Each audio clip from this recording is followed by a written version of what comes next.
The flowering leaves of all these life-giving trees that flow in the breeze, giving us the air to breathe, came from the seeds that sons and daughters had sown, passing down histories through stories, genes, and bones. Hear the whispers of the past, dictate your prologue, a generational trio through which memories are prolonged. So we reach down like nourishing waters to seek truths, except we receive nourishment when we're digging the roots.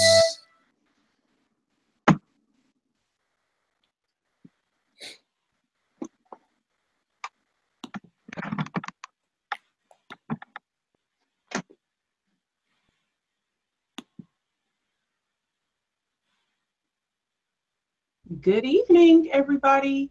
Thank you so much for joining us. This is Nika Smith here, and we are so excited to come back from a sort of short hiatus to bring you with the next episode of BlackProGen Live. Our panel is really excited, eager to share content, discuss genealogy. We had a little bit of a break, but we're back, and we're glad that you're taking some time out of your Tuesday evening to join us. Tonight's topic is leaving your footprint online. Doing research is great, but making sure your efforts live on for generations is just as important. Join us tonight as we discuss ways you can showcase all your hard work by leaving your mark online. Before we jump into the subject matter and, of course, do our introductions of our panelists for the evening, we want to remind you to join the conversation now.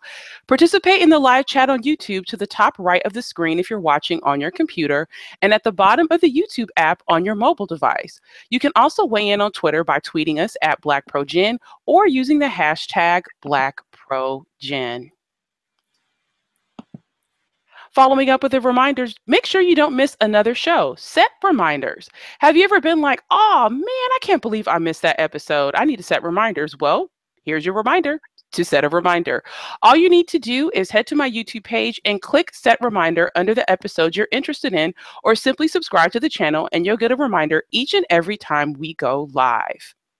Also, did you catch the lowdown this week?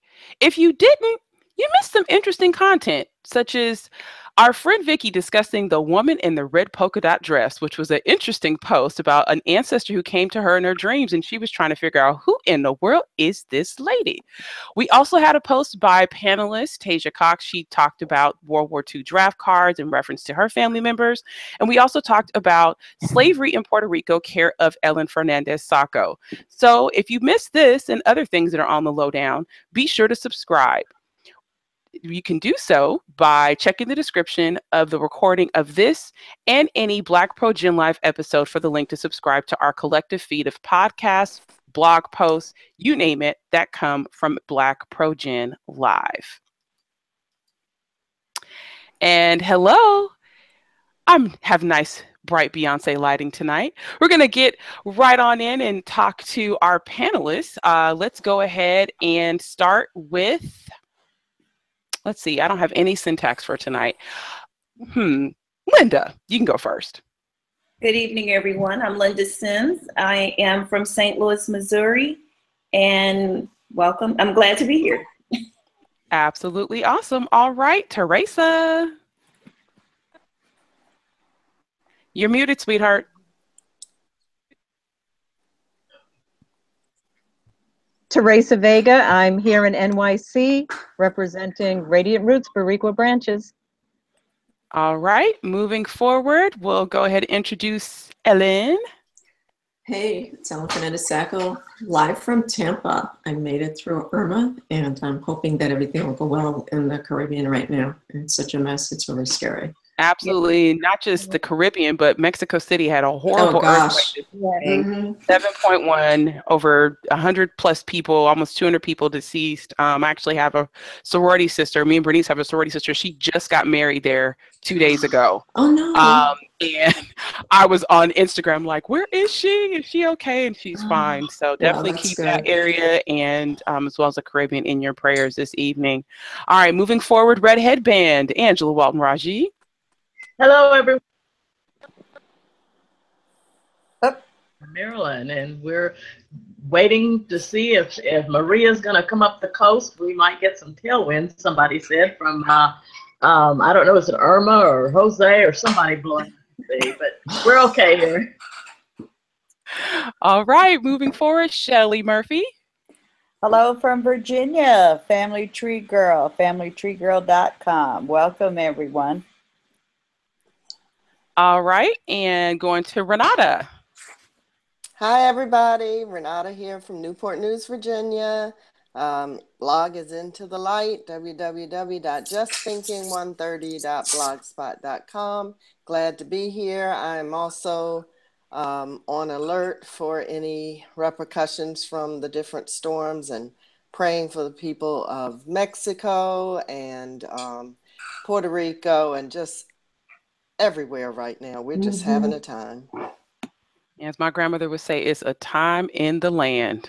Absolutely. Absolutely. All right, Bernice. Hello, Bernice Alexander Bennett with Blog Talk Radio. That's research at the National Archives and beyond Blog Talk Radio. All right. And let's see, who did I forget? True. Oh, we got 2 people left. True. I thought you were going to let them go first. Nope. I was like, it's 2 more people. I can still boo-boo around back here. Hey, everyone. I'm glad to see everybody. It's me, True Lewis of My True Roots, and I'm just so excited to hear everybody's advice and knowledge on your footprints online. So I'm glad everyone's here joining us, and we want to say happy birthday to James. Yes. That was going to be my next thing was our resident Y chromosome is not joining us because an edict has been put down from Bay that there is no research tonight. So what Bay says is what goes. So so James is happily celebrating his birthday. So he wanted me to make sure that I communicated with our viewers his thanks for all the birthday wishes of folks that have chimed in on his Facebook page, through social media and whatnot. He wanted to say thank you. You know, he's out having his vacation for the evening. And last but not least, besides yours truly, is our girl out there in sunny San Diego, Yvette Portamore. Well, you already introduced me. my blog spot is The Ancestors Have Spoken.blogspot.com. All right. And I'm resident troublemaker Nika Smith here in dark West Tennessee, hot. Too many mosquitoes right now. I'm gonna need it to cool on down because it's just a hot mess out here. But anywho, regardless, thank you so much for you live chatters who are joining us as well. I see Tammy Ozier is in the chat room, Kim Allen, Denise Muhammad, one of our loyal and faithful guests who joins us every single time.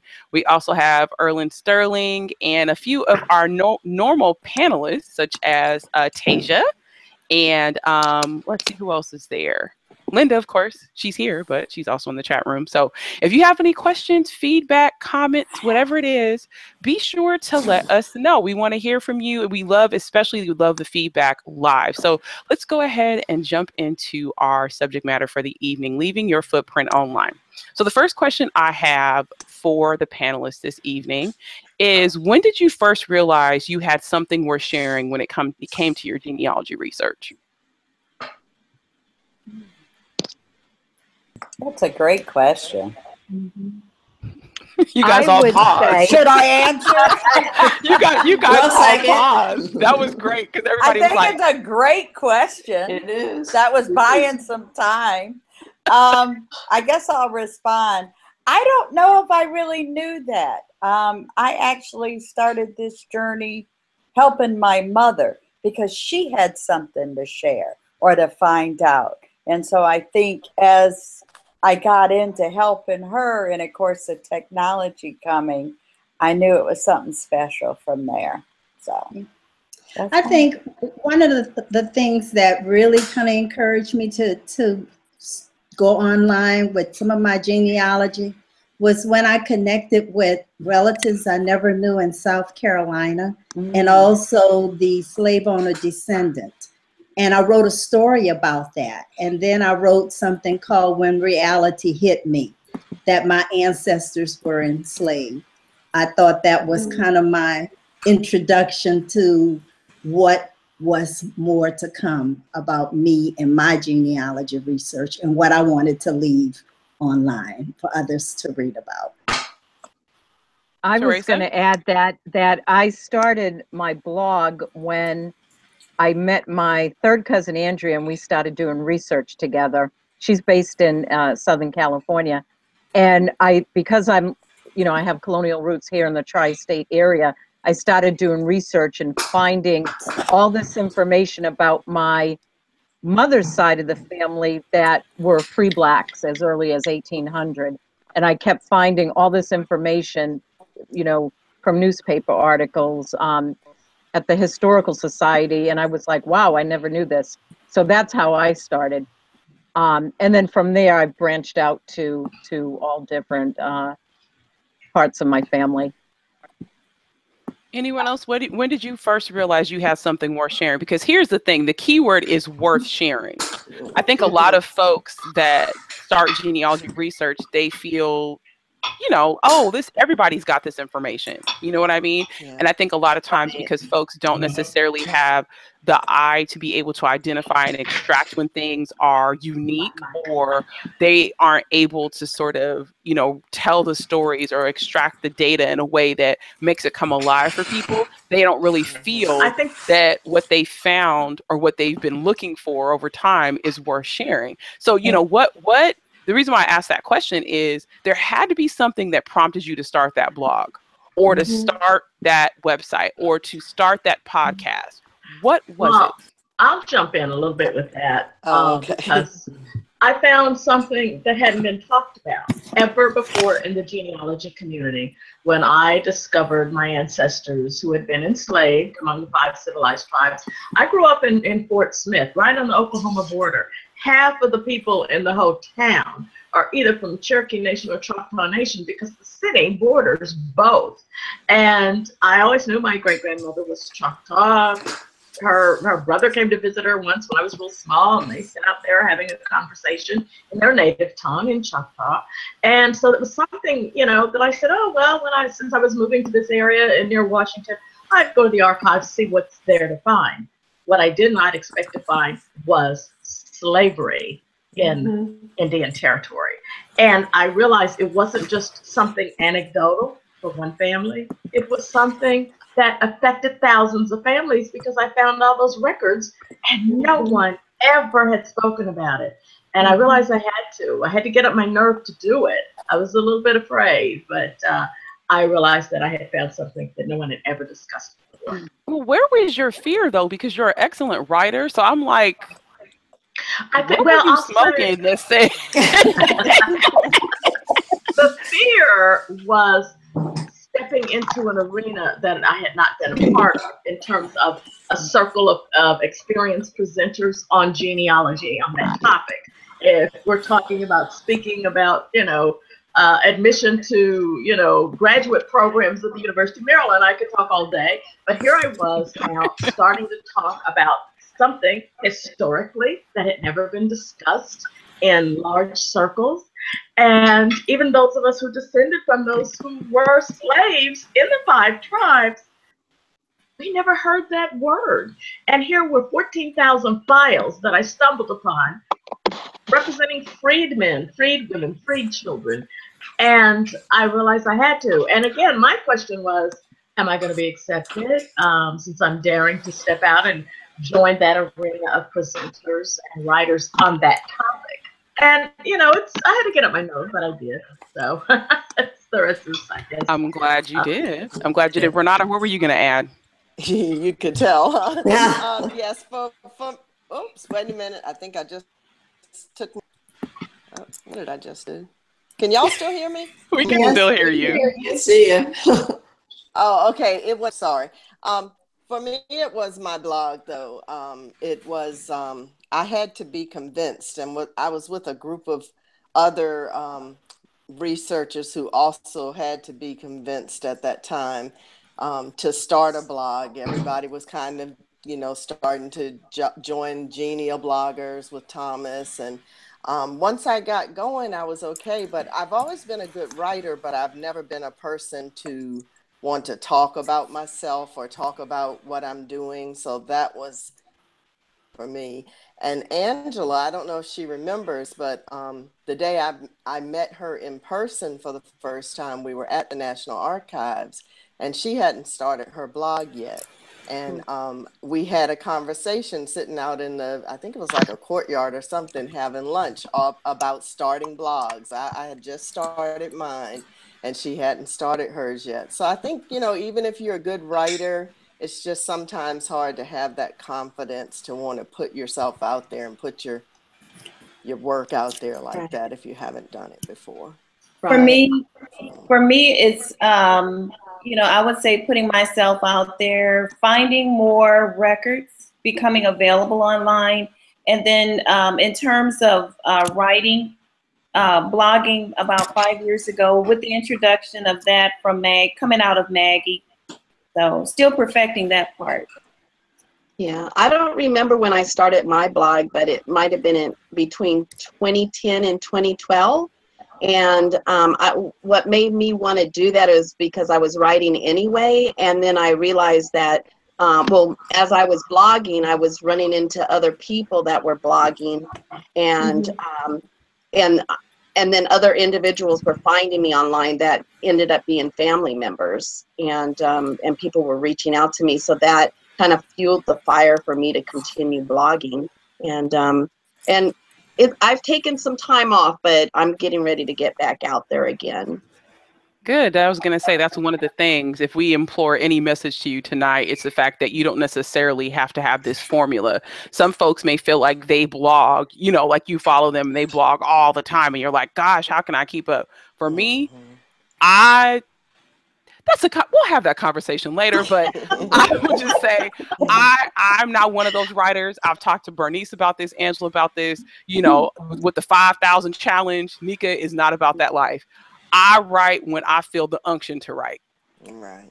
And I cannot turn that on and off. When I'm going real good, even if I start a blog post and I come back to it later, like that's what I do. You know what I mean? But I just can't make myself go. But in terms of answering the question, when I first realized I had something worth sharing, believe it or not, it's so funny to me how my family provides me with so many different ideas, stuff that I didn't even think about. And we were going on a research trip. And the first one, and my family was like, well, why don't you write while you're gone so we can follow you? And I was like, really? You guys would want to read that? Yeah, we want to see everything that happens. And I was like, wow. And so that's what I did. I started, the first blog I ever started, it was to chronicle my research trip. Well, you had a built-in audience too, Nika, and that really helps when you know that there's people looking for this information. And I think, when I started, I didn't have that exactly. I had a bunch of my mother's memories, and then as I got through more research, I realized you get to a certain point, and then you can start storytelling, because that's really what all of us are doing. But to finally be able to take the material and massage that into a story, I think all of us have done that in all these different ways. Exactly. Yeah. Exactly. Right. And that's the true power of having a blog or a piece that works, and gathering your audience in that way is to be able to synthesize the facts in a way where it doesn't seem like you're sitting in a classroom and somebody is telling you things, where it actually feels more like a fireside chat. And that's the sort of thing that I know, reading everybody's blog that's here, we want it to be more fireside chat versus statistics. I'm a recovering academic, so I know that my language sometimes is just but I don't know how else to spin it. But it's gotten better than some of my older papers that I published years ago, which are just I just call them head cracking. I don't want to write like that. I want people to be able to get the information and get what all of this is about. Absolutely. Absolutely. So go ahead. I just want to say something. One of the things that I have found very rewarding is to find those individuals that are writing or have stories to share and to bring them online so that others can hear them in a podcast. And I mean, I've been doing it for 5 years. Every year I say I'm going to stop because every year. But then I find some exciting person and I said, nope, you have to be on my show. But it does give people an opportunity to leave a digital legacy. I mean, their voice is out there for them to share with family members. And some family members are listening and excited and proud that they have a relative that's involved in genealogy. So it's, you know, you just look at what turns you on. And for me, this is exciting just to be able to use that medium to get information out to the ordinary person so that they can understand how important history and genealogy is, especially to the African-American community. Well, and I think you raise an important point too, is the fact that and I think the word deregulation is probably too big, but back in the day, right? If you wanted people to find out about something, you had to make a flyer, post it different places, blah, blah, blah. But one of the easiest ways you get information out, disseminate it to people, was through the newspaper, right? And then later on, it was through television.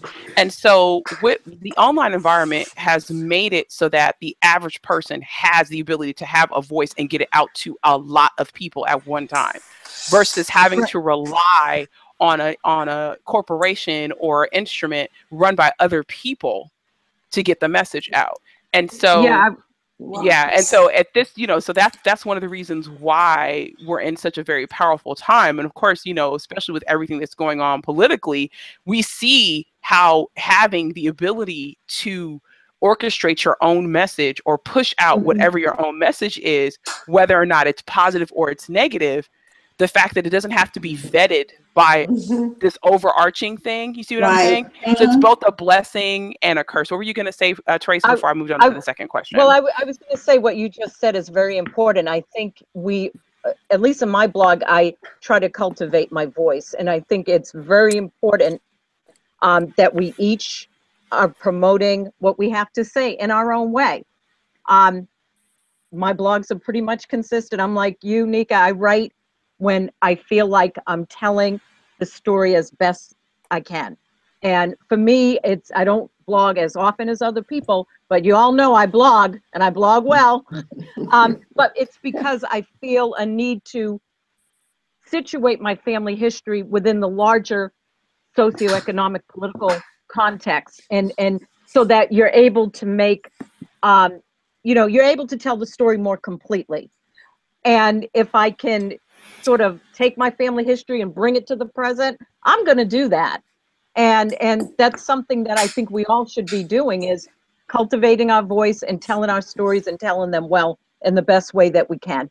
Absolutely. I think these blogs and our products are literally the organ of your family. Like that's how you should see whatever you decide you're going to do as a result of listening to this conversation. Look at it. It's the Atlas Herald. It's the Alexander Alliance, whatever it is, the Murphy Messenger, right? That's a good one. I like that. I might have to change that familytreegirl.com. Okay. Well, but it's an acknowledgement of your hours and your time and your days and your resources expended towards getting this information out to your family. But the other thing is, you haven't identified everybody in your family yet. No. Either they haven't been born, or there could be an outside child. Right? Come on now. Yeah. Somebody who's an adoptee, who is trying to figure out where their family is, who their family is, and your one blog piece might just be the answer that they need. So second question, what's your favorite method to use to leave footprints online? And when I ask this question, because we're primarily talking about writing, because I think everybody that's on the panel writes, has a blog. But you have to remember, Bernice has got a radio show, you have online forums, you've got message boards, you've got Facebook, think about all the tools we're leaving behind, or all the footprints we're leaving behind. He's fine. No, I know. He knows that I'm doing this. So yeah, he's just being who he is. So what's your favorite method to use? I To leave think that footprints? the blog is actually best because I feel like it's the one that is probably the most easily searchable, or, come up in a search. It concerns me sometimes that we are covering as much as we are on Facebook and on Facebook posts, because I don't think those are going to be necessarily guaranteed to be here, 50 years later or whatever, or to be searchable. So, for me, I really, even though I too have slacked off on my blog, when I do have something important, I really do try to put it there. And then when people give, I'll post it on Facebook and people give comments and stuff, I often say, oh, because they may have given some more helpful information. And I may say, oh, can you please put that in the comments on the blog, because someone else might discover that, some years later. I agree. I'm going to interject in here just briefly. I think Facebook for genealogy has been groundbreaking. I totally do. I think social media has as well. But the only organ that we know that is being preserved by an entity outside of the corporation that owns it is Twitter. Yeah. All tweets are being archived by the Library of Congress.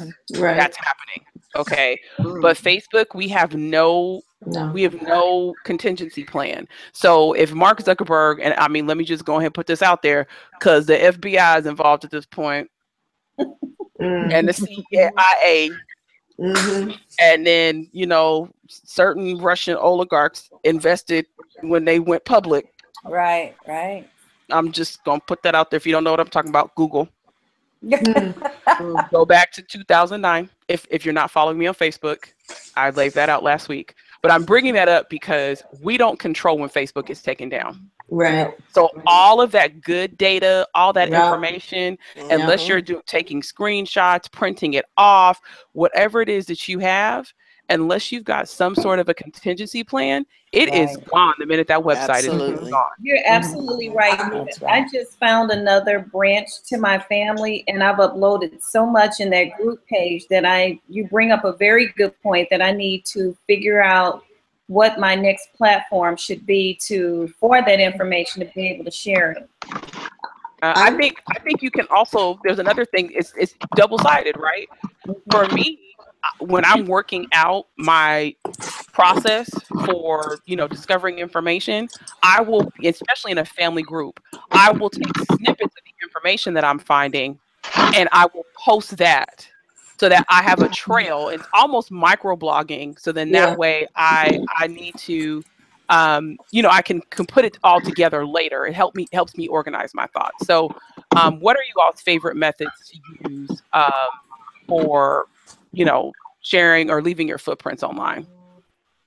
Well, I would say I would agree that blogging is very effective. I have been hearing from people, in fact, just this past weekend, I heard from someone who ran across an article that I wrote on good old Uncle Cephas about 4 years ago. And this woman contacted me and said, oh my God, this is like gold. We're from Giles County, Tennessee. My maiden name is Beth.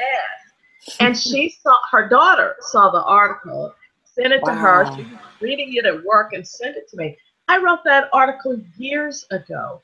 And of course, I talk about Uncle Cephas a lot, but still, here's something that her daughter's dabbling with genealogy, put something out there on Giles County, and it's, wow, here's a real connection. So of course I'm overjoyed with that.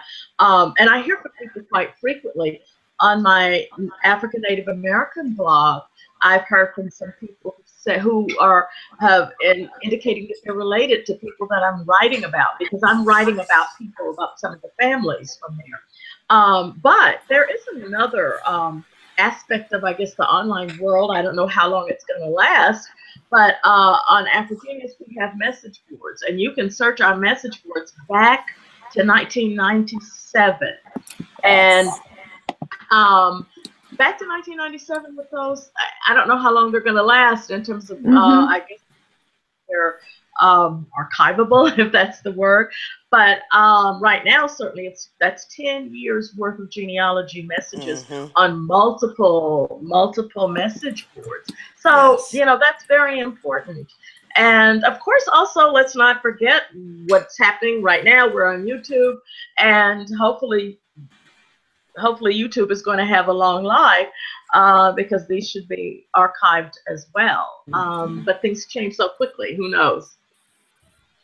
That's true. I think that the print sources or what we're leaving behind in print probably is, I guess, not necessarily more searchable, because of course anyone can, get the tags that are on the YouTube videos and everything, but people don't always have the time to watch a 1.5 or 1 hour video, whereas they can bring up a print resource and, do a find for what they're looking for or scan it real quick.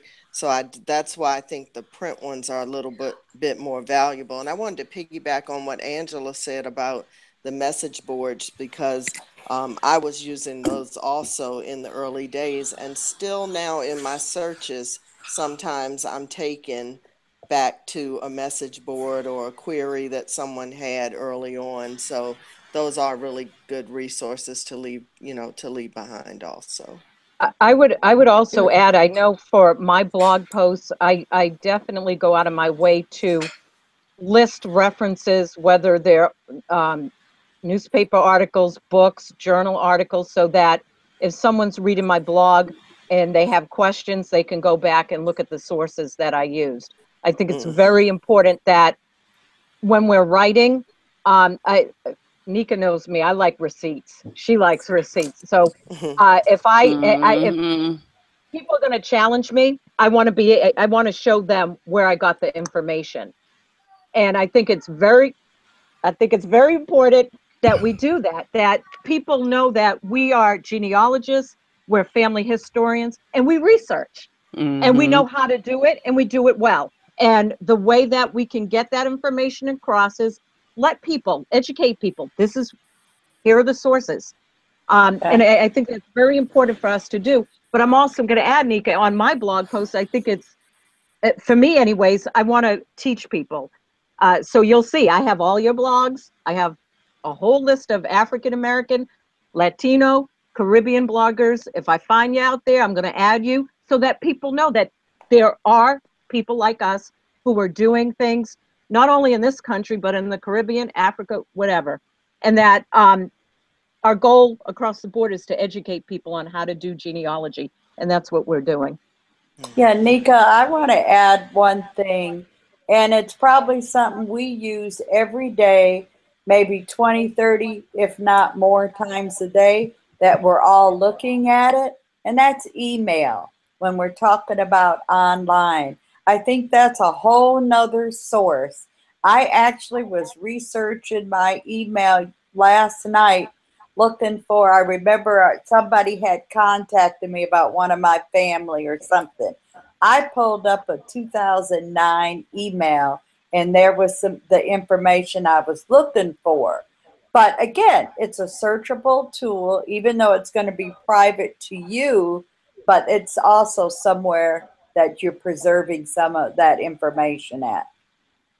Right. And for me, I think that the blogger and the WordPress, I think that that's just one way to write. I mean, like we can write articles or whatnot online, and then we have the SEOs and the tags so that they come up in the search engine. But I believe that the social media is just a form of getting it out. So it's almost like marketing what you've already written. Yes. But the solid thing is the blog. Sure. So let's talk building blocks, right? So we're trying to leave a footprint, right? You're trying to, the Murphy Messenger is your organ, right? You're using social media, Twitter, Facebook, to bring the crowds or, to corral the Murphys et al, right? To read whatever this is. What makes a successful footprint, right? Because we can tell somebody to create a blog. Sure. But what makes it, you know, Shannon's been in the chat room talking about cousin bait, and that's exactly what blogs are. Blogs in particular, search engines love blogs, right? So if Sure. you're not used to the terminology, the you know, any of the terms used, I mean, Blogger, you know, they use categories and tags. They move to tags, right? Because that language changed. WordPress uses tags, categories, things like that. Those make your content more easily searchable. So if somebody's using particular terms, things will come up.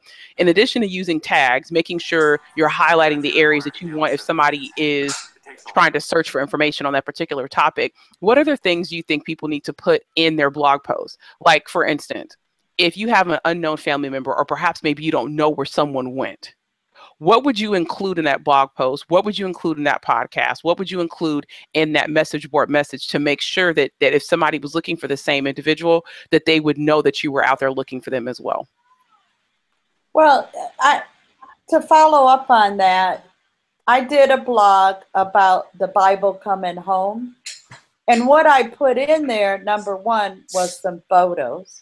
Number two, how I was contacted. That was one of those old posts. This man did a Google, saw my name, saw the Goins name that I researched, and just simply sent an email and said, are you researching Goins in this area? And it was something I did like in 2010. And this was just a year and a half ago. So I think the part that I put in there, what I thought was interesting is that leaving that footprint of whatever it was showed up on Google, and that made him connect. And then we were able to retrieve a family Bible that they had been holding for 20, 30 years. And they were trying to find family to give it back to. So I think the important things was what happened, how did it happen, and then once you got it, what did you do with it per se? So I think there's some value in sharing that story. Right. I want to just interject that I wrote a blog called What's in a Name. And I did that because I wanted people to understand my journey of discovering the surname of my great-great-grandmother. In the process of doing this, I took people through every single step that anyone will go through to find a surname of a female. And then I wrote it in such a way that when you talk about cousin bait, when I did take my DNA test, someone said, everything in your blog is correct because I discovered the same information. And we were able to link our enslaved ancestors back to the governor of South Carolina. Wow. That's great. Nika, I would also add two things that I do is, one, I have a separate page on my blog that lists my maternal and paternal surnames. And since I'm half Puerto Rican, it's in English and Spanish. The other thing I do is, because I'm obsessed with this idea of writing my ancestors back into the historical record, I tag the heck out of everything. Names, locations. I'll give you an example. When a couple of years ago, when I wrote my first blog post on my second great-grandfather, Juan Eusebio Bonilla Salcedo, he was a Puerto Rican patriot assassinated by the Spanish Civil Guard. And prior to doing that blog post, when my cousin Maddie told me the whole history, if you Googled his name, you found a legend, urban legend in Spanish, and you found references to this book, English Political Assassination. And so when I did all the research, translated the book, wrote the blog post, my goal was to tag the heck out of everything. So now when you type in Juan Eusebio Bonilla Salcedo, you'll see my first and my second blog post because I'm all about rewriting our ancestors back into the historical record. The same thing with hang root. And I'll do hang root and Greenwich. I will play with tags so that when you do the search, if anybody coming after me, it's there. And that's what we have to do. We have to be mindful that when we're writing, tag stuff, tag Well, places. let me just say Yes. too that you can't tag very much on Blogger. They only No, limit you you to can't. 20. 20 Yeah, I tags was about max. to say, yeah, and So it's that's very Wow. difficult. That's why Yeah, I'm that's also bad. going to Well, a domain now, my own domain, because it's just It's crazy. easier. Yeah, I think Teresa's bringing up an important point, though. You know, I had the same exact situation with my ancestor, with Ike Rogers. Everything I read about him was all about the the capture of Cherokee Bill. There was Right. nothing about his actual life, who he was as a person. You know, there were a lot of things, disparaging things that were said, and all that. And so it was like, you know what, this is my opportunity to change the trajectory of what the historical narrative is saying about my family and about my ancestor. And, you know, that's the same thing that, you know, I brought about, you know, talked about earlier, is the fact that you're not having to go through this clearinghouse to get your information out. You have a direct channel. It costs Yes. nothing, you know, other than perhaps your privacy, depending on how much you care about that. If you're starting a blogger blog, that's a whole other conversation. But still, I think it's important for us to bring up, you know, that this is a powerful tool and that we can change the narrative. Anyone else want to throw in before I go to the next question? No, I really love the cross-seeding with people, you know, when you mention other people's blogs and learning so much from other people, and to be able to kind of bring that out has been a really great thing over the last few years for me. Exactly. So, go ahead. Nika, that you know, we follow each other's blogs, and so our blogs are attached to other people's blogs, so that's another way. What are your favorite methods to see other people use? So we talk about the methods that we like to use ourselves, but what methods do you like to see other people use in terms of sharing their information online? Is there someone that you all feel like, you know, writes a particular way, or you know, has a particular type of style, or maybe product that they put out? I'm using the word product, but, you know, whatever their thing is that they do. Like, what are some of the things that you've seen, you know, that you like when it comes to history and, you know, that plays into leaving footprints behind? I like Roots Reveal. Yes. Yes. I like his writing style. I like the way he organizes his information. Yeah. And I like that in the course of how he's presenting it, their teaching is taking place. Right. Yes. That's what I was And gonna so say. that's the kind of blog I like to read. I Reclaiming was going to Ends is say another something. one. Oh, sorry. I was going to say something about that, because when I started my blog, you know, I was being encouraged to tell my family story. And that's basically what I've done with it. But I have noticed in the last couple of years, a lot of people's blogs have become more instructive. Yes. And so I enjoy that. And I'm looking to add more of that type of element to my own blog. You know, and not make it just about my research and what I've, you know, discovered. Well, you bring a good point, because you presented in Richmond this weekend on Saturday, which was amazing. And you did exactly what you just said. You walked that audience through step by step. Also, I don't know if you realized it, but incorporating the thoughts and the questions that led you to do things. You know, but then you responded as you got it, and answered questions on the goal that you had set. Each goal, you then walked through how you got there, and then showed the conclusion. And I think for us as genealogists that have the blogs that are out in front of groups and audience and things, and I think that instructional base has to stay there. Because think of us, we listen to other people to get tips and learn new methods and strategies to do what we're doing. So I'd encourage all of us to keep doing what we're doing. And like Linda or whoever said, when we're following someone else's blog, everybody that's following us also sees that. So I think it's a great support mechanism as well. Yeah. And Another I think, one. I was going to say, I think what's key is that we all respond to other people's blogs, you know, because that's how it pops up. Yeah. Support. Support. Yeah.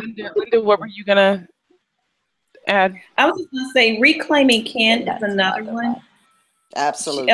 She is phenomenal. And then not only that, she turned her blog into a book. And not long after she published, I saw it in our library. So that's another one that's easy to follow along. Yes. She's a great teacher, Robin. She is. She really is. Right. Also, I like Robin Foster and Tony Carrier and what they have put on their website. And the different people that they reached out to write articles for their website. I particularly like the fact that it looks like Robin is putting out something almost every day. Yes, it's beautiful. I'm going out there every day to see what they've posted. Yeah.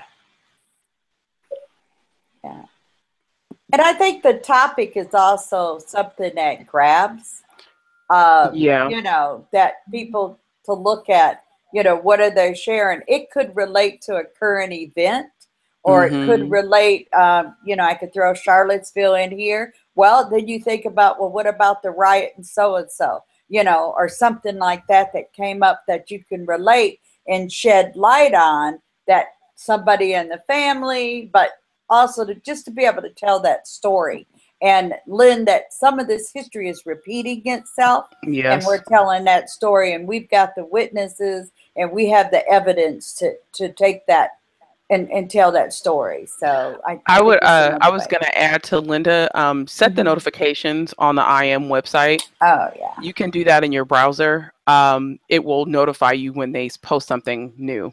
And they should also have RSS feed, just like we have for BlackProGen, the Lowdown by BlackProGen. So then that way you're not having to keep going back to see if new content has been added. Something I think you all we're having a really good conversation too. I like the fact that Renata brought up the whole instructional piece, and you know, the fact that people are looking for that now, which I think is great, but that shouldn't deter from somebody starting a blog because they don't necessarily feel as though they're a teacher or they're you know what I mean? Like, because we're talking to people who may not ever get up in front of a group of folks. That's right. To present. You know, we're trying to empower everyone who's watching to feel as though they have a voice, and that leaving their family's footprint online through whatever they decide to do, if it's a blog, podcast, Twitter, you know, Tumblr page, whatever it is, you know, we're trying to empower folks, you know, and most of us are up teaching, you know, and so for me personally, I like to stay away from instructionals. Sure. I focus on the narrative, you know, because to me, there's so much behind the story that a lot of people don't pay attention to when they're going through those columns, looking through the census, or there's, you know, analyzing a document and relating it back to history. That's more what I like to do. I'll do instructionals every once in a while, but I actually like doing instructionals more in person than I do from a blog, because people read tone, they read all sorts of stuff. Me too, I don't like to scroll a lot on blogs, but I've said that a lot. If I have to go 4 times, that's too much for me. It's a TLDR. Too long, didn't read. I'm telling y'all the truth. This is how Nika reads stuff. So you have to catch me, and part of it is because I'm trained as a journalist. So if you don't catch me in that lead, I'm not staying with you. So that's my experience. Everybody else here is different, but don't deter what I do and what I think from, you know, from you. Take parts from each one of us. You might like the way that Bernice says research at the National Archives and beyond. You might like the way she says that. So when you decide to do your podcast, you may figure out what your tone and your timbre and your voice is going to sound like, and you want to mirror that. Or you might like the format of this show. So when you decide to do your blog or your podcast, you may formulate it after that. You know, I mean, there's a number of different things you can take. That's the thing. There's a book called Steal Like an Artist. Look at other industries. Look at TED Talks. I love looking at other industries that have nothing to do with genealogy and bringing in whatever they have that I can pick up from them and using that in the stuff that I do. Yeah.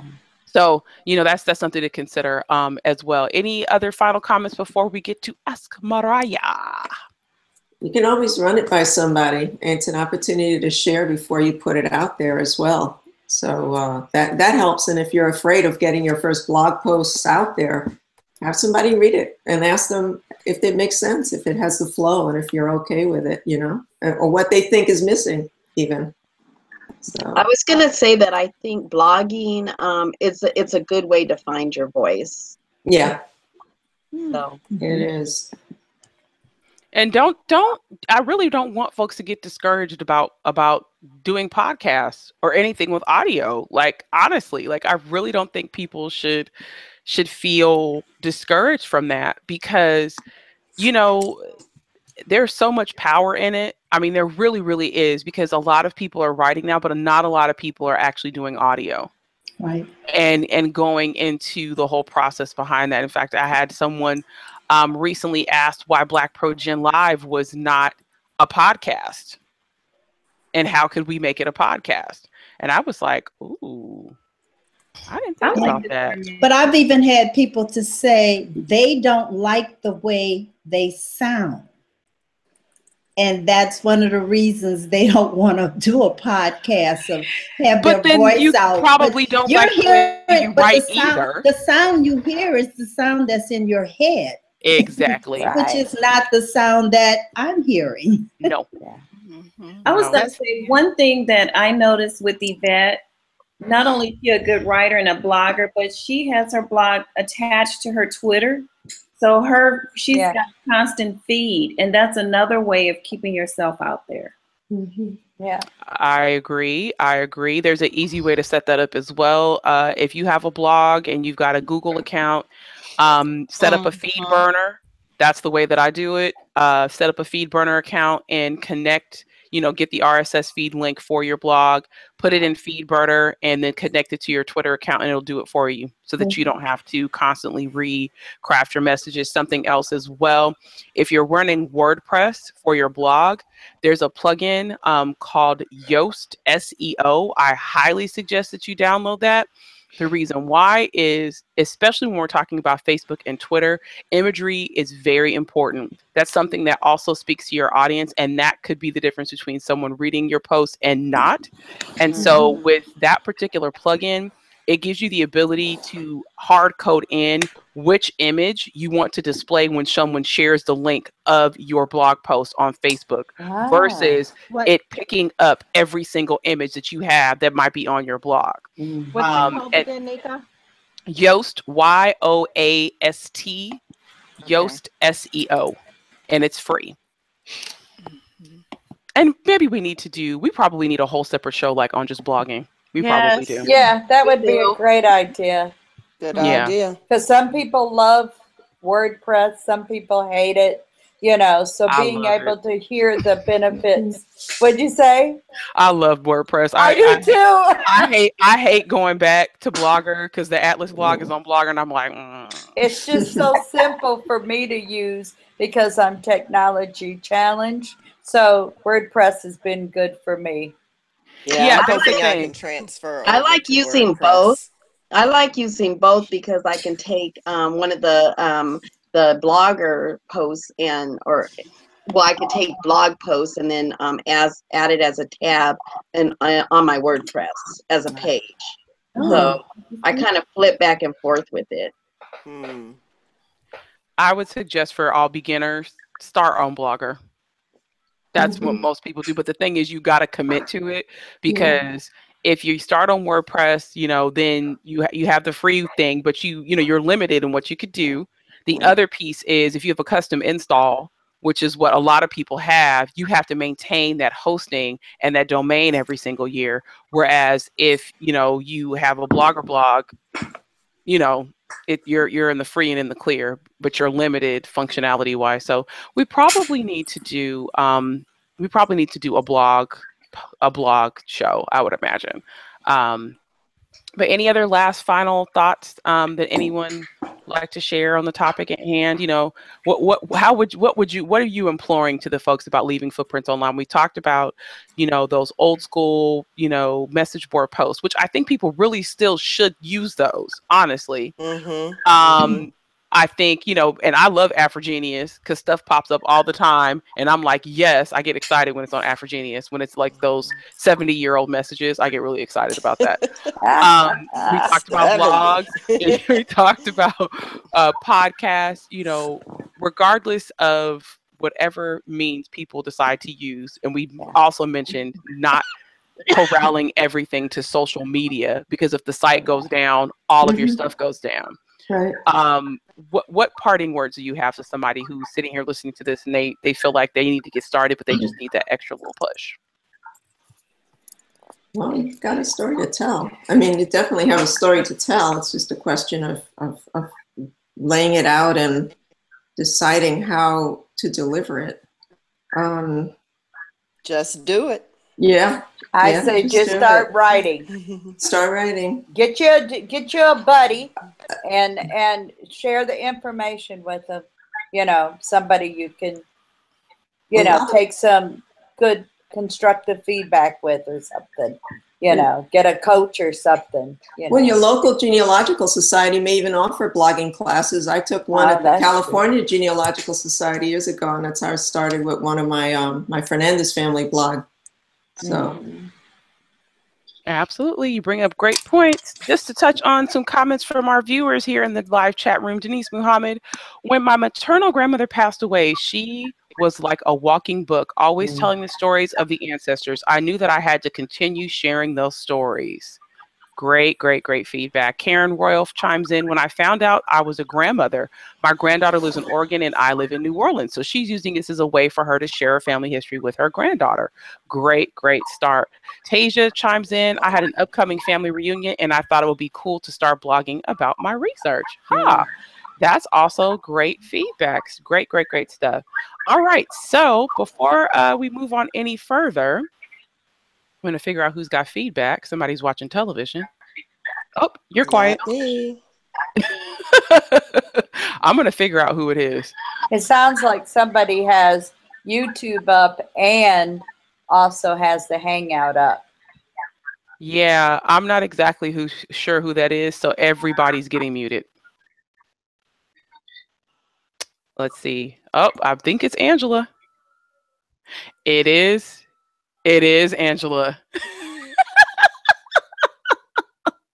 All right, moving forward, it is time for your favorite part of the evening, Ask Mariah, where we, the panel, are given a curveball every time we join. Actually, no, it's time for the audience to send us their queries, questions, conundrums, brick walls, whatever it is. It's your time as the audience to do that, and the panel weighs in with their feedback and help to get you further in your genealogical research. As always, I have to remind everybody that the panel never, ever, ever sees the question beforehand.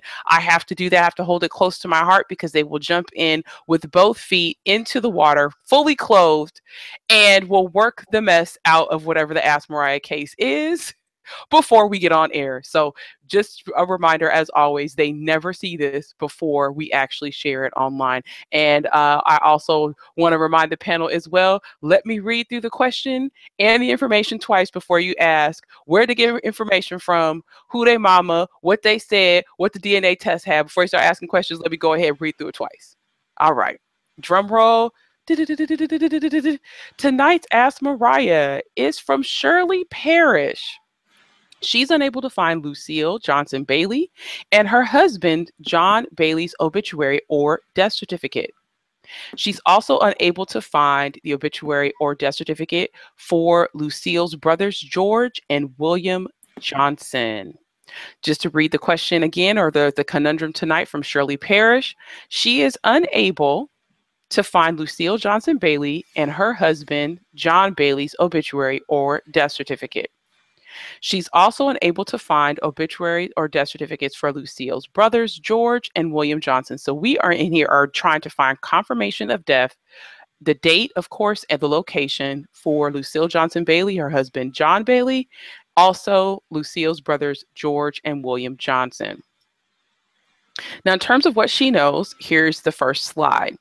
1870, she's got Lucille Johnson Bailey, born in Albemarle County, Virginia. Her parents were William Johnson and Harriet Tyree Johnson. She had siblings Ada Johnson Solomon, Preston Johnson, William Dick Johnson. Lucille married John Bailey, and they lived at 1761 T Street Northwest in Washington, D.C. in the 1950s. They had no children. To review that information again, we found 1870 census for Lucille Johnson Bailey. She was born in Albemarle County, Virginia. Her parents were William Johnson and Harriet Tyree Johnson.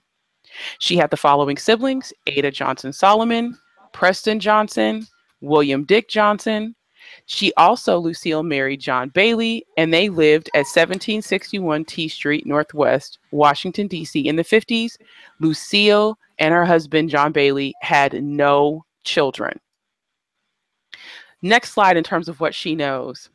William Dick Johnson, Lucille's brother, worked in Washington, D.C. for Wilkins Coffee Company.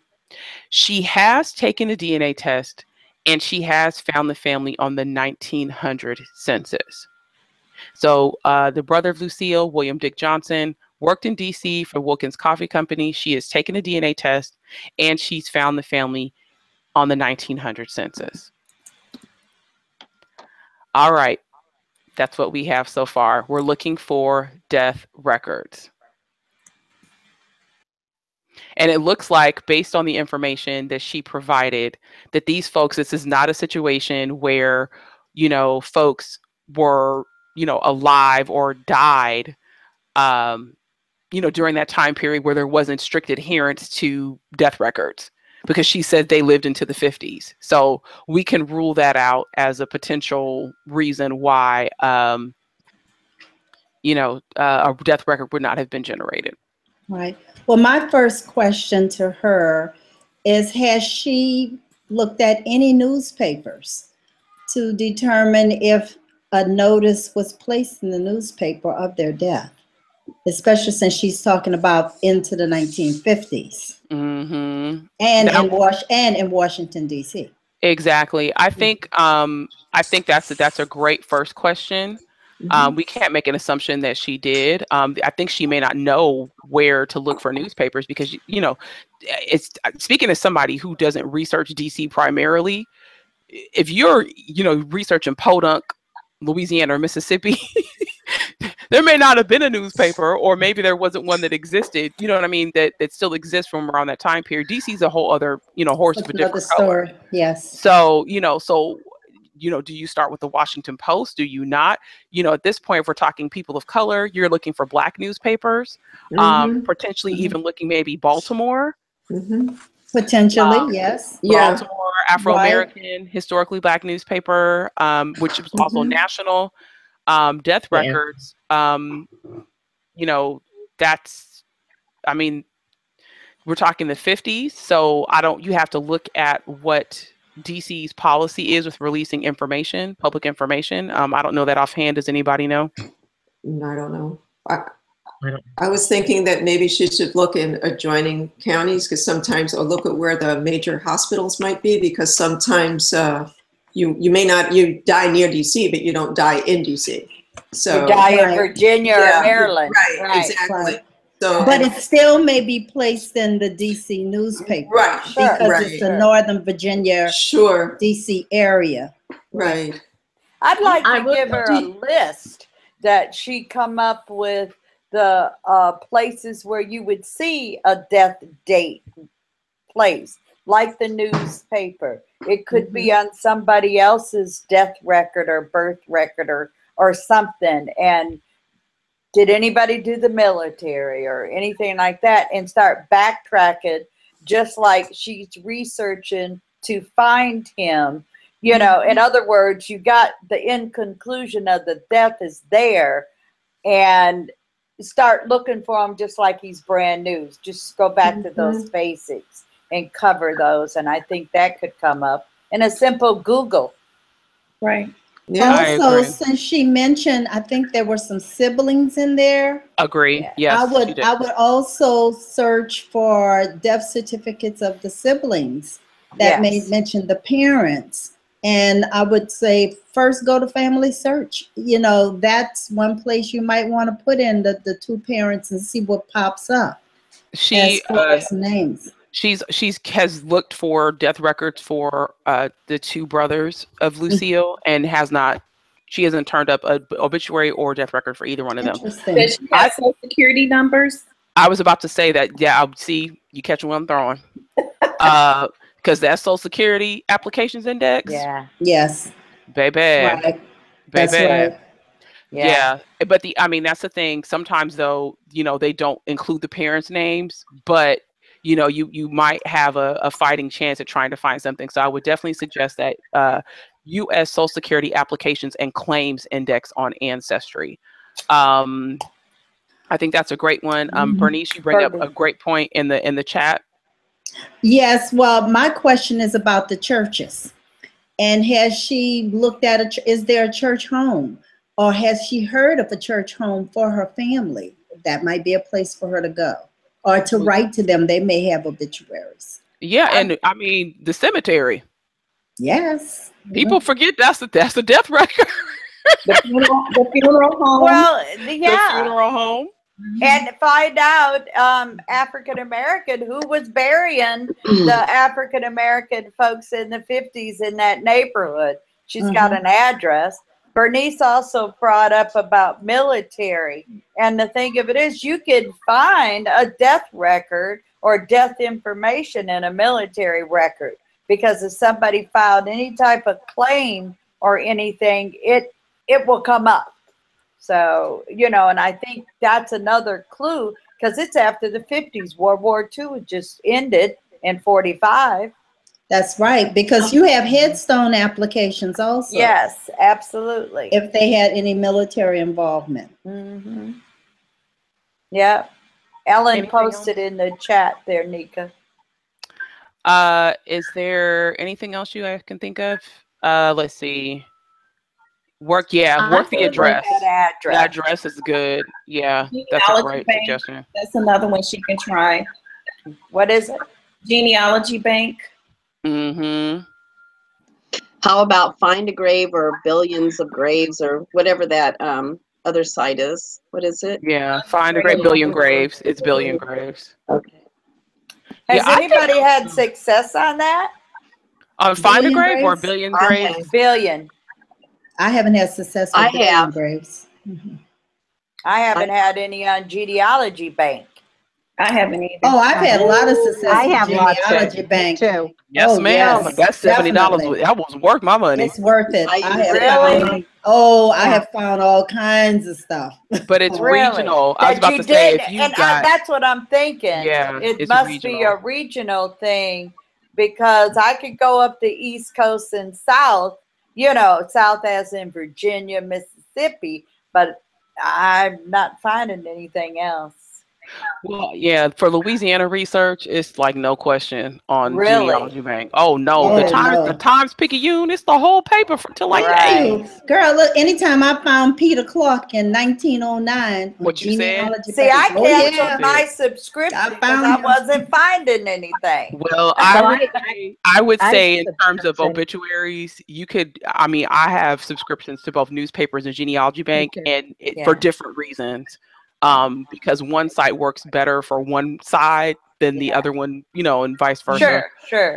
So in terms of we've brought up, go to the cemetery. That's the thing. If you find a church home, go to whatever cemetery the majority of the people that went to that church are buried in, and just go to the sexton's office, or if you know what your family mortuary is, that you guys always got to go to Clydesdale's mortuary because they make Black people look good, or I'm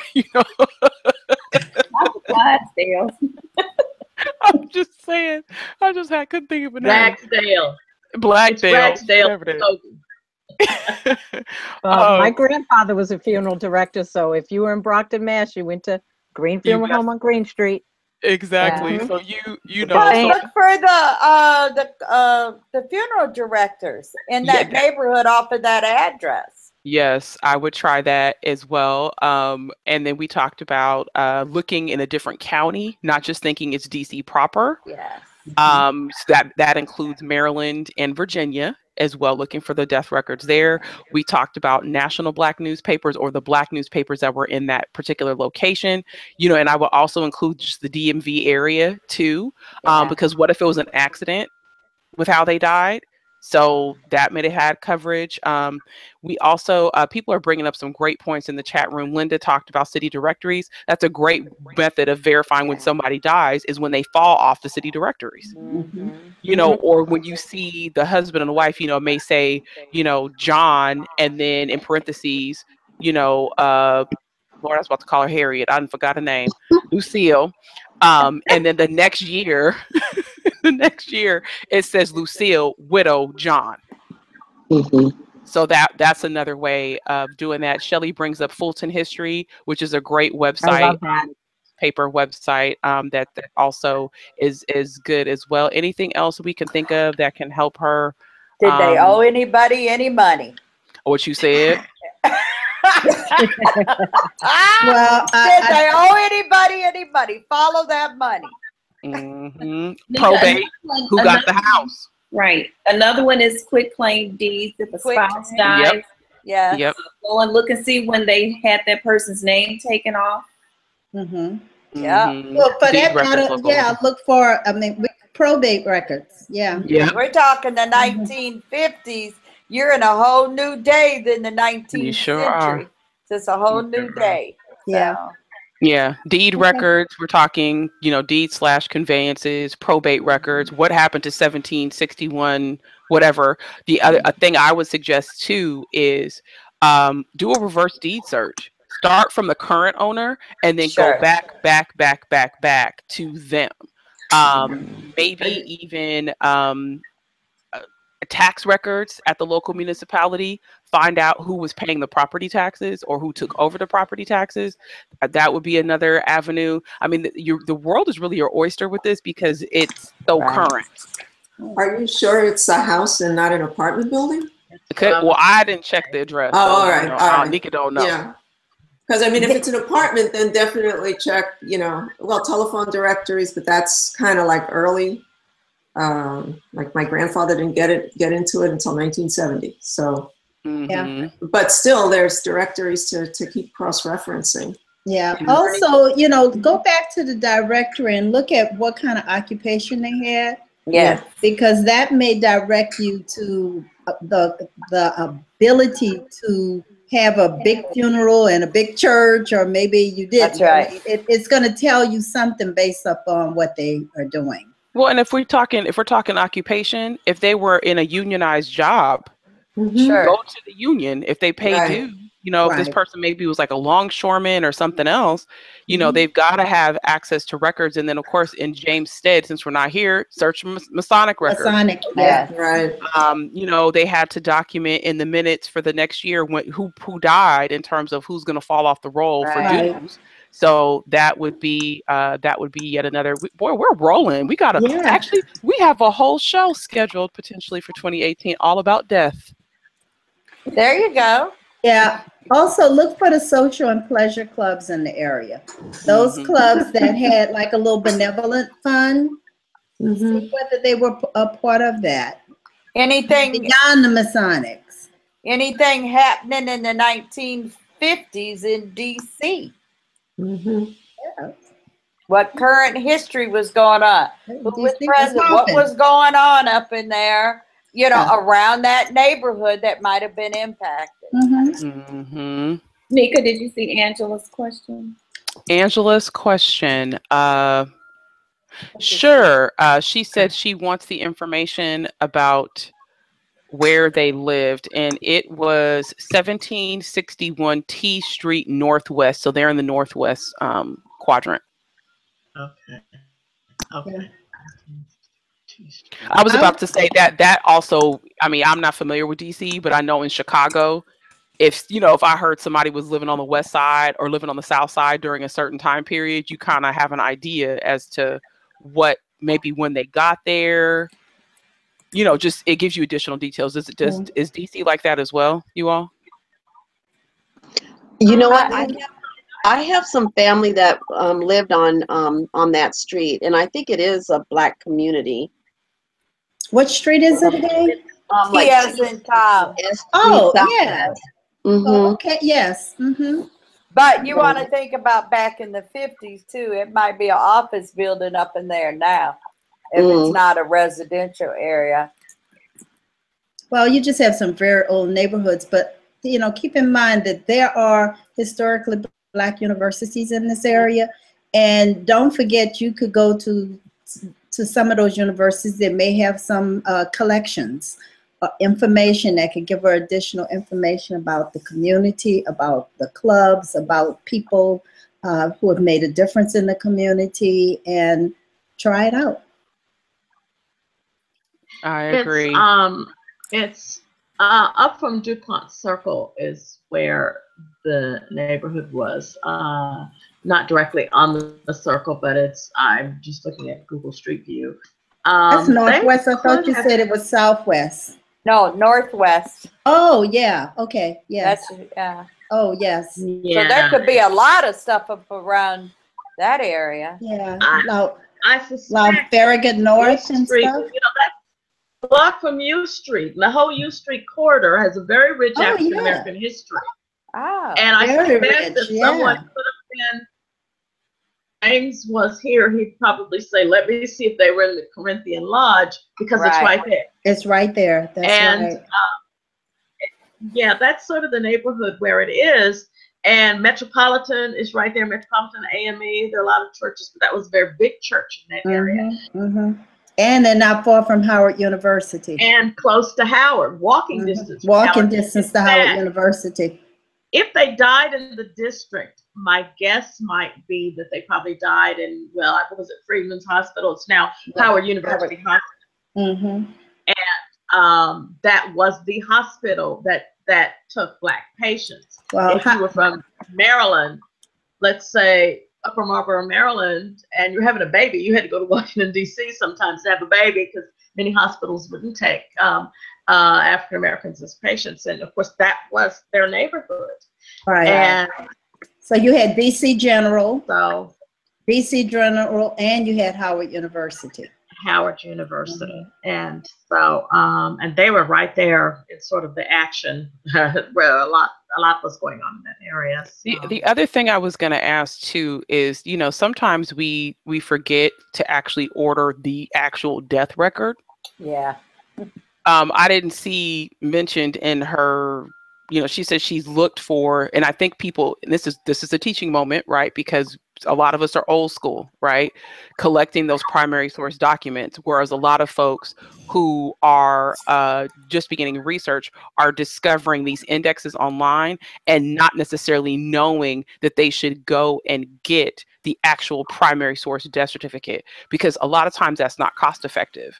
You know, it's more cost effective to pay the membership to Ancestry or, you know, to patronize, you know, Family Search than it is to spend $10, $15 on a death certificate, especially if you write to the state and they send back a no record found.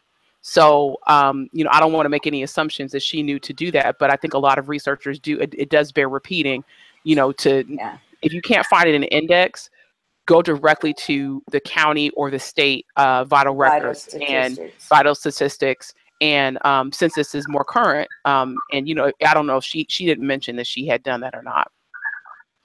I'm an obituary collector. So who has the family obituaries? Yeah. Well, remember, we got to remember this couple did not have children. So I think you bring a great point up though, Linda. Who was the person that handled their affairs when they died? Right. Those siblings might be or the it could only be ones, nieces or and their nephews. nieces and nephews. Yeah. Yes. Yeah. Well, we worked this one. We didn't have very much. Death certificate, make sure it's the long version. That include causes of death, parents' names, all that, not just the quick and dirty, they died. Okay, here's the day. Okay, certified by. Yeah, but on some of my relatives, I have like 2 and 3 different ones. One's from the state, one's from the county level, the newspaper clipping. But those death certificates, I have a few where I have 2 different kind. for some of my grandparents that were born in the 1800s. They look totally different from what the archives have. Yeah, Michigan death records are like that. You get a different one. You get one from the state, but then you look at that local one also. And it's what was reported to the state, and then they created one, apparently. Any other suggestions before we move on to current events? Keep us posted. Let us know what you find. Hopefully fast enough, because we were throwing them out there. Well, you know, you have the rewind function. We got to remind everybody, especially if you're watching live right now. Did you know you can rewind us as you watch us and then catch up later? We're like a DVR. You can do that every single episode. Yes, you can do that live. So you can just take that little YouTube, you know, the little circle, and move it back if there's something that we said that you missed, because it's recording, and you can do that with the recording as well. That's the beauty of doing this. So just to move forward, like I said, thanks so much, Miss Shirley, for sharing your Ask Mariah with us this evening. If you have a question, query, conundrum, brick wall, or whatever it is that you would like our panel to work out live, give you some feedback or answers, or perhaps put you in a direction to help you get more information about your family, feel free to submit your case to Ask Mariah. The link to submit to Ask Mariah is in every single description of every episode of BlackProGen Live. So moving forward, let's talk about current events. We have actually the panel threw out 1 million, but I just picked the top 3. At least the ones that I thought were pretty interesting. So this is the first one submitted by Ellen, which I think was great. This is awesome. It was in the Christian Science Monitor on August 23rd. And it talks about a new augmented reality app called the Museum of Yesterday, which is a deliberate contrast to the flashy Museum of Tomorrow that was built ahead of the Rio 2016 Summer Olympics. Its creators, local journalism nonprofit Agencia Pública, describe the app as a combination of journalism, art, and technology inspired by Pokemon Go. And basically what it does is it takes you to, you know, as you walk through different parts of Rio, it talks about the slave history there, which was pretty stinking cool. Because, you know, you would imagine that we would have already had an app like this in the United States, and we don't. Right. Anything else you want to chime in with, Ellen? Just that I was really blown away by the app, because it's like taking you know, it's this whole history it's there. It's just there. This was like the biggest slave port in Brazil. There's some 47 million people that came through this place, that came to Brazil during the course of the slave trade. And in the meantime, you're running around these, like, what looks like these really mundane little crowded little plazas, and that's sort of the place where people was a site of resistance. And I think that is so powerful for people to be able to have that connection, to know that that's still there, because I think that's like the secret for people to bring change, you know, is to know what happened. Absolutely. Yeah. To me, this is just, this is like so awesome. Moving on, we have another one. I shared this one because I just thought it was interesting to discuss. Upworthy shared a story on August 25th about a family who decided to take their family portraits at the location of a plantation. And here's the thing, when we hear the word plantation nowadays, we're thinking plantation, you know, slaves, blah, blah, blah. And that's the case. But the word was used, you know, sort of looser back in the day. It would be any place where a lot of people were working in a farm of large, sizable size. But in this case, I haven't found where this family was connected to Seo plantation at all. But they decided with their portrait photographer to go and take family photos in the ruins, the burned down ruins of a plantation in Louisiana. So my question to the panel is, would you do this? Why not? Yeah. And my question is, I see it as there's a family unit that is now together. We got you. We beat you. And you know, if they're even connected to that plantation, I actually thought it was beautiful. And again, my thought went that route, that there they are. We're together. We're strong. We survived. And that's the way I took it. And I'm sure other people will see it differently, which is great. It's a nice counterpoint to all of that plantation tourism that people go on, or they want their weddings at these sites, which to me is like, if you don't have a connection there, why would you do this? Why? You know? Yeah. So they were lovely photos, really lovely. I thought they were beautiful too. Mm-hmm. Me as a portrait photographer. I can see the look here. As a portrait photographer, no. I think if there's a difference between, you know, Bernice, you know, just brought up how she would go and take a picture in the plantation where her ancestor was from. Like, to me, that's different than I got dressed up, face beat, hair together. Rashad is all looking nice. Channy is looking like Channy, you know, and we're hugging and kissing and laughing, rolling around on the ground where somebody might have been stripped down. No. I didn't. They weren't doing anything like that. I felt it was a much more. It was family look. Yeah. But you thought it was still too much? You thought it was still problematic? To me, I thought for me, those areas are, it's not even so much that it wasn't respectful. To me, those areas are just sacred ground, like, period. Yeah. So I kind of, for me, it's like that. When I go back to those locations, you know, I just feel a certain way, and I don't feel like taking family portraits. No. But I mean, and I'm not saying that everybody feels like that. Because most of the people on the panel didn't feel that way. And, you know, when I posted this on my Facebook page, I think like probably 80% of the people thought it was beautiful and they liked the idea. For me, it's just I just can't imagine being there with my son and my husband, and we're doing our yearly family photos. Right. That was just me. I just couldn't do it. But I get it. Yeah. Well, was it different from where they first started out, you know? So yeah, I don't know. And part of me is like, too, if they had a connection to the plantation, like their family worked there, right, then I could see it more. But then for me, it was almost costumey. Yeah. Okay. Well, I would think a family portrait is about the people and not the place. I mean, you know, when you see a portrait, the word portrait tells me that is what's speaking, this family unit. And where you're zooming in, you've got their expressions. I mean, you see them pretty closely. I'm kind of find that a little bit odd, because it's as if the plantation is the star, and I would think the people would be the focus. And that kind of perplexes me.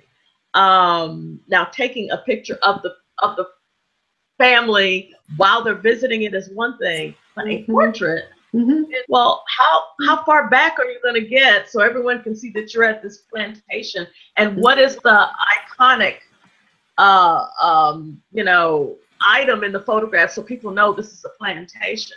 The big house or the slave cabin, or, you know, just, I'm not sure. If they're still there. Yeah. It's odd. It's odd. I agree with Nika. I just, they're lovely photos, but I personally can't divorce the history of that place. To me, it's sacred ground. Absolutely. And you know, when I see those, on one level, when I see those pictures, yeah, they're beautiful. But what's the difference between those photos and, let's say, another white couple at the plantation doing the same thing? You know, I can't divorce the past from the present. That's just sacred ground for me. It is. It's hallowed ground. It is hallowed ground. It is sacred ground. It is. So, but are you saying you can't take your family there and stand there and take a photo? No, that's a separate issue. That's a separate issue. I just think that if I have a tie to this particular place, it's understandable. Yeah. If I'm just there taking pictures of the plantation, that's understandable. I just don't think you can divorce the context of that place from what you're doing. I wouldn't feel comfortable taking pictures and using the plantation backdrop and smiling. I scooped dirt up on every one of my ancestors. But see, that's a different thing. I That's know, but different This is than, about I have no photography. problem. It's Yeah, I because think it's photography photography. stage. That's why. It's because Yeah. there's a fundamental staging There to you go. photography. And Yeah. that's the problem that we have to face with this. And that's what Yes. we're grappling with. Yeah. Yeah. what you said. Yeah. I live streamed Mm-hmm. from the location my family was enslaved on. You know what I'm saying? Oh. To me, which I liken that to, Bernice saying I took a picture where my family was enslaved, or Shelly going to grab soil. Right. That's not somebody paid me Right. $250 Right. to come out. Right. And, Right. it's just, I don't know. To me, it Mm-hmm. people in the chat room are saying, and I think, I think everybody's right on this. Yeah. Reclaiming the space. To me, Okay. my house sits on the grounds of a plantation. Mm-hmm. I know that. I have the names of the people. Yeah. I'm trying to find their descendants, so I I could see how somebody would argue, well, Mm-hmm. would you not take pictures at your house because there was a plantation here? I think the big difference is the big house is gone. The land has changed hands several times. I have reclaimed this land and the space with my house. Yeah. Mm-hmm. Not I went to reclaim something that Right. will never be mine. Right. Right. Right. I guess I remember as you're talking, I don't know if any of you saw the film Sankofa years ago, and Yes. it's a powerful film. The film actually disturbed me a lot because of some of the just graphic violence in it. But in the very beginning, there was a woman who was on the beach. She had on a wig. She was a model. She was taking pictures, and she was posing all kinds of ways, frolicking on the beach, doing all of her poses, and then and she was in front of a slave castle. Elmina Castle in Ghana, where it was filmed. And finally, this guy, he has this white stuff painted on his face. He's like a ghost-like character. Oh, and he speaks to her in a con and just tells her, go back to your past. How can you desecrate the pain that went here? Right. And you're making your buck, you're making $1, taking your pictures. And, it is difficult to do that. I think when you're on a place that is sacred ground, even something as seemingly innocent as taking a picture, let's put it this way, I would think we would be very upset if someone from another culture was taking their portrait. And it's clear that it's a plantation. It's like Tara from Gone with the Wind in the background. It's different. It's well, Angela, I was going to say, for instance, last year with this whole cemetery issue in my family, here I am on the section of the Byram African American Cemetery, and the person's talking about hosting a cocktail party on the front lawn. There's just some places that are hallowed and sacred that you don't want to go there with, and it's just a difference in interpretation, what you see and what someone else sees. It just depends. And like I said, there's a sacredness to plantations for me, and you can't get around it. I don't know. That's just my opinion. Renata, weigh in before we move to the last current. Okay, so I'm finally fixed up here, I guess. No, I just wanted to say that I agree with the sacredness piece. I have visited properties, plantation and otherwise, that my enslaved ancestors have been a part of. And I do take pictures there because I do want to, leave a record that I was there and show, and I'm connected to it. But I find it very hard to smile in the pictures. Sometimes I'll have a little bit of a smile, but, it's not a gleeful thing. I've touched the tobacco leaves in the same fields that I'm pretty sure my great-grandfather worked in. And, it's just a solemn kind of a, so I thought the pictures were beautiful from one perspective, but I also kind of wondered, about the gleefulness of it all. That's it. All right. Well, this is a loaded conversation. And feel free to chime in, if you are watching and, you're wondering, you want to just share your thoughts on everything. Last piece of the night before we move on.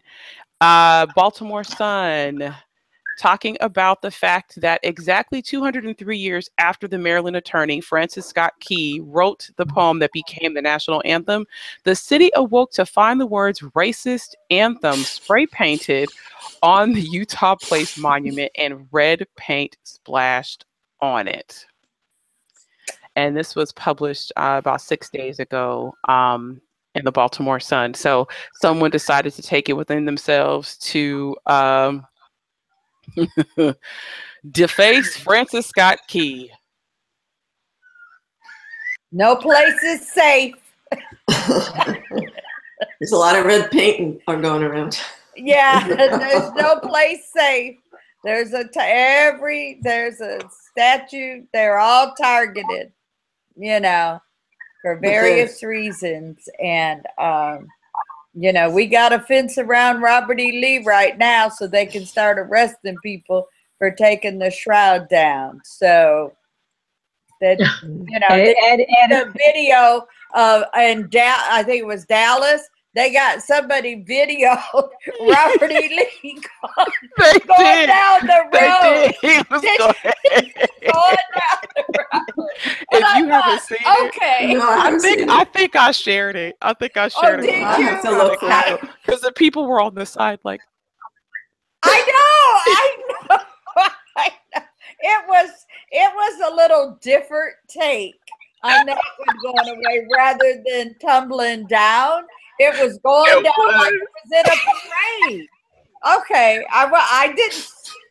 I'm sorry, I didn't say it to anybody publicly, and now it's public. But I thought this is a parade.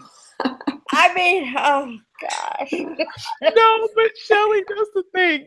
If you haven't seen the video, like it's I not. have to see this now. Because the thing is, it's not a funeral march.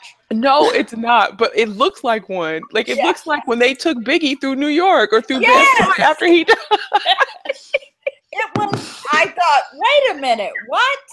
You know, I think people should pay attention to what New Orleans did and do it in the middle of the night to kind of get away from all the hype stuff that's going on. Shelly killed me. Well, I was going to say here in New York City, Columbus Circle, they defaced the Christopher Columbus statue. That had it coming. But the real topic we need to address is, you know, what's going to happen if all these, you know, what do you have to replace all these statues coming down? There's plenty. And that's my concern, is what is there to replace it. Because if my take is very similar to our friend Joseph McGill, you start bringing down all these statues.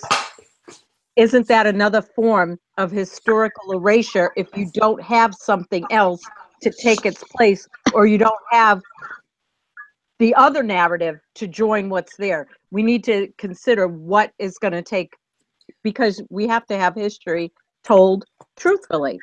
And you can't have it truthfully told if you just get rid of everything. Well, I'll be honest with you. I'm not totally in support of the statutes coming down.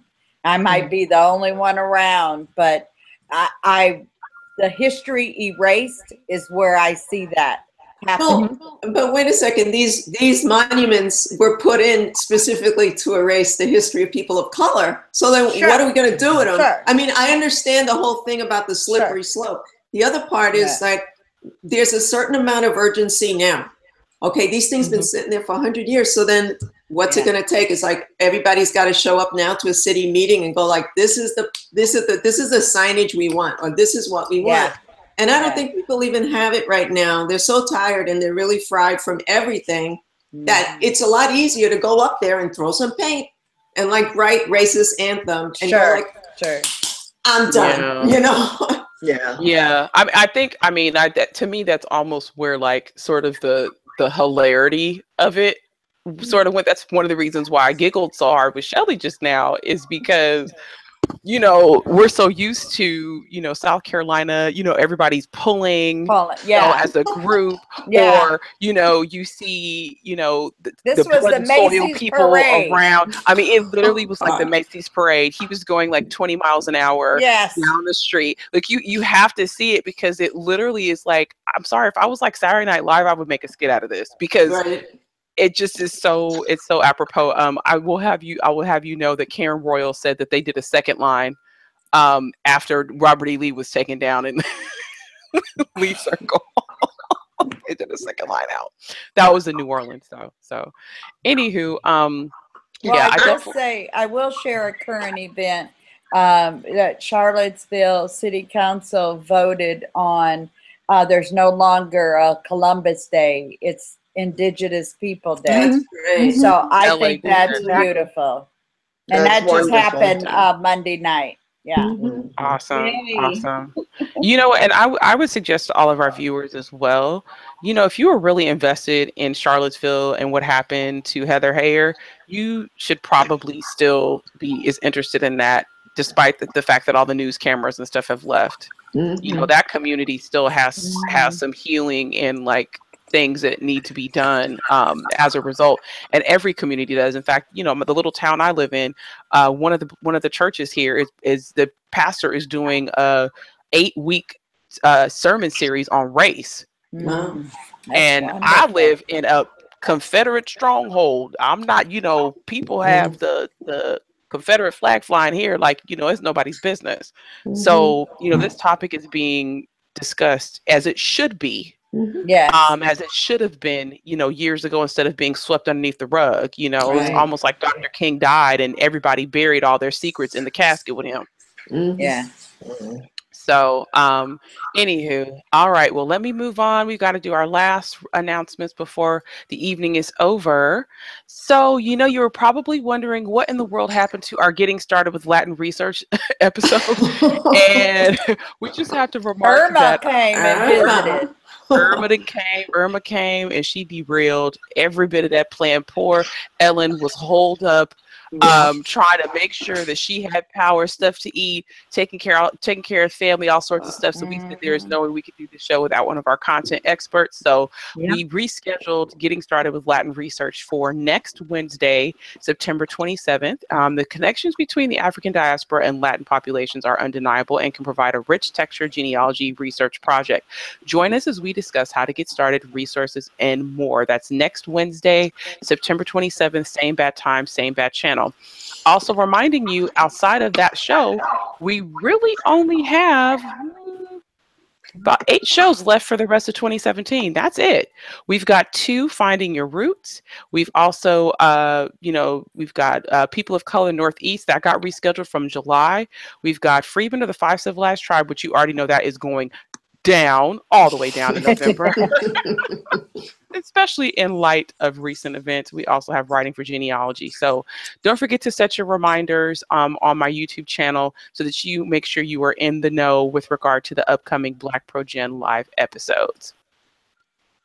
Also, don't forget to check out the latest episode or upcoming episode of Research at the National Archives and Beyond Blog Talk Radio with Bernice Bennett. She will be talking to Dana Ramsey Berry about the price for their pound of flesh. That's going to be talking about valuation for enslaved people. So that should be good. That's next Thursday, September 28th. Also, the most recent iteration of the African Roots podcast was just posted last Saturday, September 16th. You'll hear 2 familiar voices. Of course, the one that's always there, Angela Walton-Raji, and she was joined by Shelley Murphy. Also, don't forget as well, each Monday and Wednesday, our friend Dear Myrtle has her own genealogy Facebook Live sessions, Mondays with Myrt, as well as Wacky Wednesdays. And don't forget to get the latest and greatest from BlackProGen in your inbox. Subscribe to the Lowdown today. If you want to see our blogs, podcasts, and more things we talked about tonight, be sure to check the description of this recording and any BlackProGen live episode for the link to subscribe to the Lowdown.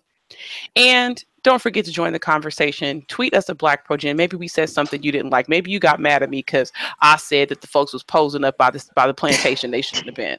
Maybe Shelley made you mad when she talked about Robert E. Lee. That's my cousin. Or maybe mine too. Or Teresa Vegas too. Yours too. That's my cousin. Well, more than that, he's my 5th grade uncle. Oh, I feel for you. Yeah. Okay, we all got a little bit of Robert E. That's Lee. okay. He's still family. maybe my reference to Robert E. Lee traveling down the streets in Dallas like Biggie during his his casket farewell tour. Maybe that made you upset. Regardless, let us know you're listening, that you have feedback for us, whatever it is. Tweet us at BlackProGen. Use the hashtag BlackProGen, and also don't forget to participate in the live chat. So if you missed it this week, don't forget to check us out. Check out the live chat the next time we have our episode, which will be next Wednesday. Any parting thoughts before we get going? Stay safe. Yeah, stay safe, everybody. We've got a lot of natural disasters going on right now, and make sure, as the folks in the South tell me, get your bread, get your milk.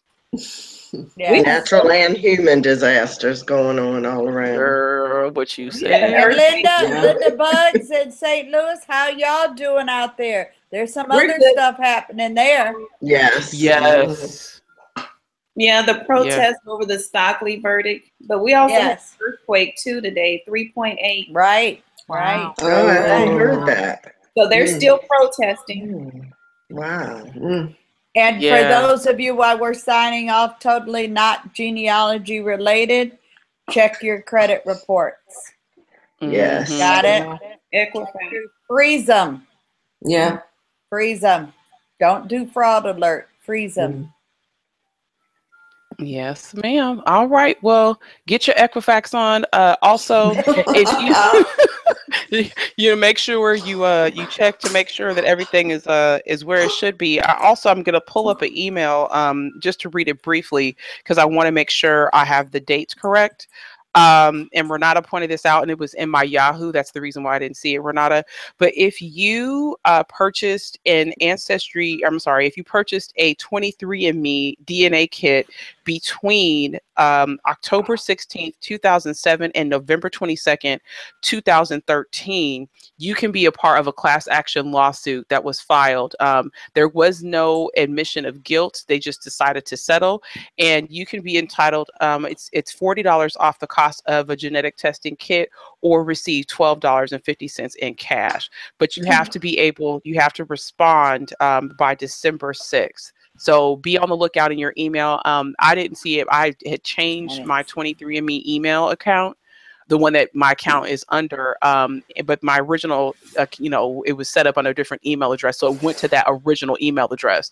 So if you have switched your email address, I would highly suggest going back to the original one. That might be the reason why you didn't find it, especially if you got a kit within that, let's see, what is it, October? And I got mine December 2013. Missed it. Damn. I didn't. That 10,000 free, that was 2007 or 8, wasn't it? No, that was 2010. Was that 2009, 2010. Yeah. Well, you said 2007 and to what? It's this class is defined. This class is defined as all persons who reside in the United States of America who purchased for personal use 23andMe from between October 16th, 2007 to November 22nd, 2013. So you had to have purchased a kit. Nikki, if I can put this out there, this Sunday, September 23rd, I'll be speaking in Tyrrell County, North Carolina. I don't think anybody's anywhere near Tyrrell County, North Carolina. It's just kind of out there by itself, but just in case, 2:30 p.m. at the Senior Center in Columbia, North Carolina, and I'll be speaking about free people of color in North Carolina in the 19th century. Yes, that's a great reminder. Also, too, if I know of any of the speaking engagements of our speakers, they're on the public calendar on my BlackProGen page. So if you want to go and hear a webinar or go hear someone in person, you can check that calendar and it will pop up there as well. All right. Well, thank you so much for joining us. Thank you for talking floating statues and blogs. We'll be here next Wednesday, September 27th. Same bad time, same bad channel, getting started with Latin research. I'm Nika Smith, your host of BlackProGen Live. We'll see you next week. Adios. Bye.